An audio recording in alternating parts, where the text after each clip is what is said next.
ഒരു പെൺസിംഹം പ്രസവിച്ചത് ആൺമക്കളെയാണെങ്കിൽ ആ മക്കൾ പ്രായപൂർത്തിയായാൽ ആ പ്രൈഡ് വിട്ട് പുറത്തു പോകണം. പിന്നീട് പുറമെ നിന്നും എത്തുന്ന സിംഹയുവാക്കൾ ഈ പ്രൈഡിലേക്ക് ചേരുകയും ഇണചേരുകയും ചെയ്യും. ജനിതക ശ്രേണിയിലെ ഒരു യുവാവുമായും സിംഹങ്ങൾ ഇണചേരാതിരിക്കാനുള്ള ഒരു സാമൂഹ്യ ഘടനയാണ് ഇത്.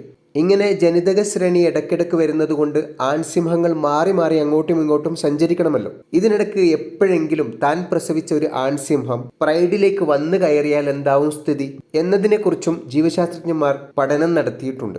തന്റെ പ്രൈഡിൽ നിന്നും മക്കളായതുകൊണ്ട് പുറത്താക്കിയ സിംഹങ്ങൾ പിന്നീട് എപ്പോഴെങ്കിലും വന്നു ചേരുമ്പോൾ ആട്ടി ഓടിക്കാൻ മാത്രം എങ്ങനെയാണ് ഇവർ തിരിച്ചറിയുന്നത്? ബുദ്ധിശക്തിയും ഓർമ്മശക്തിയും കൊണ്ടാണോ? അല്ല, പക്ഷേ ഗന്ധം കൊണ്ടാണ് എന്ന് തിരിച്ചറിഞ്ഞിട്ടുണ്ട്.